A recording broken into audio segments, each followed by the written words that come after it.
Y en RPP Televisión, ¿cuál es la situación de las regiones en nuestro país? Algunas están afectadas por lluvias, por deslizamientos, por activación de quebradas, otras están exigiendo presupuesto. Y precisamente los próximos 4 y 5 de mayo se va a realizar el Consejo de Estado Regional, lo que antes conocíamos como GORE. En pocas palabras, reunión de los gobiernos regionales con autoridades del Ejecutivo.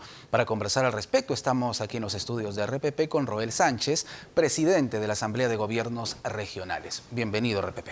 Buenas noches, Jorge. Muchas gracias. ¿Qué expectativas para esta reunión con la PCM, considerando la situación tan delicada que vive el país? Todavía estamos en una situación de crispación social por un lado y tenemos desastres naturales por el otro. Sí, definitivamente nuestro país está siendo afectado por muchos factores internos y externos, pero para eso están sus autoridades y hay que seguir adelante y hay que enfrentar los problemas y buscar la solución a los problemas. En esa medida, el día de hoy, el Consejo Directivo de la Asamblea Nacional de Gobiernos Regionales hemos sostenido una reunión en la PCM con el señor Premier a efecto de agendar una reunión que anteriormente se llamaba este foro el GORE Ejecutivo. Exacto. Y bueno... ¿Y por qué le cambiaron de nombre, señor Sánchez, para empezar? No, fue una... Era GORE Ejecutivo, ahora es Consejo de Estado Regional. Sí. ¿Por qué otro nombre? Un poco... Yo, como lo había manifestado al Premier, el nombre no nos es relevante. Lo relevante a nosotros es cómo articulamos el trabajo que se tiene que dar en los 3 niveles de gobierno: Ejecutivo, Gobierno Central, Gobiernos Regionales, Gobiernos Locales. Okay. Y en esa perspectiva,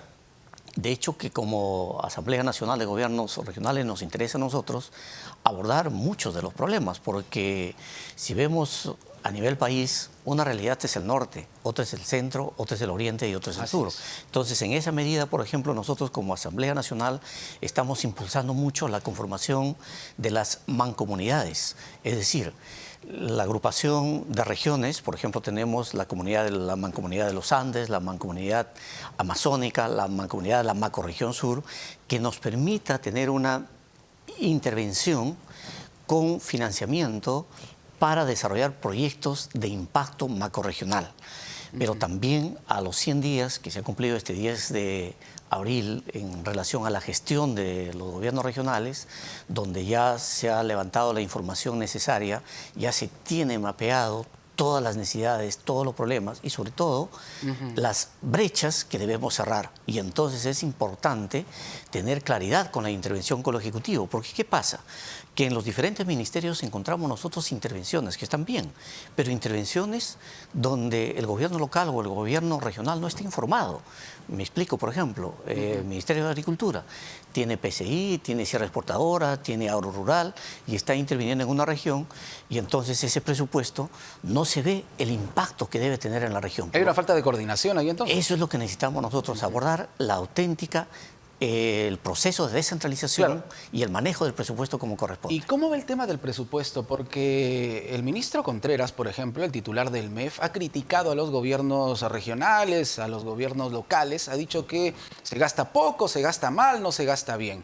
Bueno, les ha lanzado un dardo directamente. Bueno, ese es un tema que lo estamos nosotros viendo y nosotros le diríamos al Ejecutivo que mire también las cuentas del propio Ejecutivo, porque el presupuesto de los gobiernos regionales no llega ni al 20%.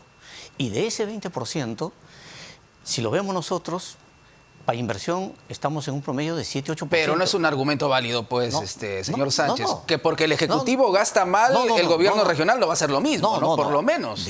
Vamos terminando. Entonces, como le decía, de ese 7-8% para inversión, porque el resto va a planilla de pago de personal en el sector salud, sector educación, que para eso solamente tiene facultades el gobierno regional, porque tampoco hay injerencia mucho en ese manejo, ¿no?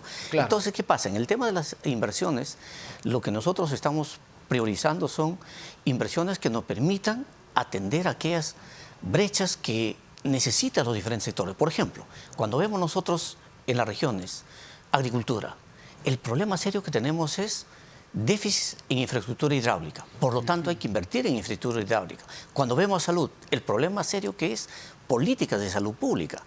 inversión en lo que significa la atención del primer nivel. Cuando vemos educación, el problema serio que tenemos es acceso a tecnologías, acceso a Internet, y entonces hay que solucionar ese problema. Cuando vemos nosotros transportes, el gran problema es infraestructura vial. Entonces es allí donde tenemos que orientar los presupuestos, pero trabajar en forma articulada con el Ejecutivo, porque tenemos ahí, por ejemplo, si vemos transporte, Provías nacional, Provías regional, y también hay intervención del gobierno regional e intervención de los gobiernos locales. Entonces, aquí lo que nos falta es sentarnos, como se dice en la mesa, y entonces tener una mirada de intervención integral, teniendo como centro de nuestras decisiones el desarrollo de la persona, el desarrollo humano. ¿Y cómo se va a trabajar el tema del destrave de obras, por ejemplo? Que es un asunto bastante complejo. Bueno, tenemos una burocracia terrible en el país. El problema, ya los diagnósticos se han dado. Aquí lo que necesitamos es un marco normativo, un marco legal, por una sencilla razón. Por ejemplo, en el sector salud hemos trabajado ya toda una jornada para ver con los técnicos de los gobiernos regionales y del Ministerio de Salud, del PRONIS, cómo hacer el destrave de estas obras. Y llegamos nosotros a la conclusión de que hay en algunos casos un avance de un 70, 80, 90%, y en otros casos casi ya está terminado. Pero el problema ¿en qué consiste? De que no podemos intervenir directamente. Si hubiera un marco legal, y eso es lo que estamos trabajando, y probablemente en esta reunión del 4 y 5 de mayo abordemos uno de esos temas, es que se le dé un marco legal para que el gobierno regional, el titular del pliego, con el sector correspondiente del Ejecutivo puedan intervenir y podamos entonces inyectar dinero y poderlo ver. Yo le cuento un caso, por ejemplo, en Arequipa. Sí. Tengo 4 establecimientos de salud que le llaman hospitales, pero no los 4 son hospitales, pero están paralizados. ¿Qué sucede? Si nosotros vamos a hacer la intervención económica, tengo en garantías 24 millones de soles, pero para terminar y poner en funcionamiento estos establecimientos de salud, necesito 64 millones. Y esa es la realidad que se da en todos los sectores a nivel país, a nivel nacional. Y lo más caótico que podemos decirles, por ejemplo, hay algunas empresas, y hay que decirlo con nombre propio, de origen chino, que en el caso nuestro, por ejemplo, allá en una carretera Vizcachani-Cayoma, ¿sí?, por 183 millones, han pedido el adelanto, han subcontratado la obra, han hecho trabajar a la subcontrata y no le han pagado, han abandonado. Qué bárbaro. Y esa es la realidad. Por eso es que nosotros hemos dicho también, pues ahí como gobierno, y pedimos a la embajada que intervenga y haga conocer esto al Estado chino, porque está haciendo muchas cosas, no solamente en la región, sino también acá en mismo Lima. Usted es gobernador regional de Arequipa. De Arequipa, también. Así es. ¿Cómo se encuentra en este momento su región que hasta hace algunas semanas lamentablemente estaba en una suerte de pie de guerra contra el Ejecutivo? No hay, en Arequipa no ha sido tal situación. Bueno, Arequipa, Puno, Madre de Dios, el sur del país. El sur del país, exactamente. De hecho, que la crisis política, la crisis social, que después ha avanzado y ya se ha convertido en una crisis económica, nos ha afectado bastante. Pero estas situaciones nosotros hemos sido muy claros.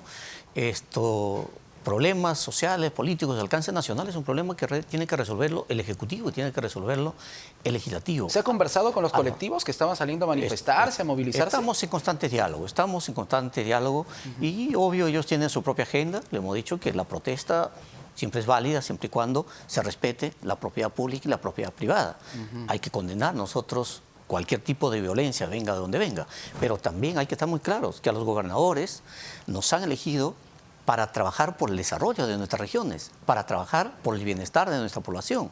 Y ya de los 48 meses que dura el mandato, se han pasado 3. Entonces, tenemos que avanzar nosotros en hacer gestión y hacer realidad nuestro plan de gobierno. Y en eso estamos también involucrados. En el caso de Arequipa, sí, abarcando todos los sectores y desarrollando, sobre todo, inversiones en salud, educación, infraestructura hidráulica, agua, desagüe y atención de lo que significa la reactivación económica, que también es importante. Para finalizar, señor Sánchez, y refiriéndonos específicamente a su región, Arequipa, ¿podríamos tener los peruanos la tranquilidad de que no vamos a volver a tener esa situación de convulsión social, que el diálogo va a permitir acercar posiciones? Bueno, el diálogo es lo único que nos va a garantizar que continuemos nosotros avanzando en el desarrollo.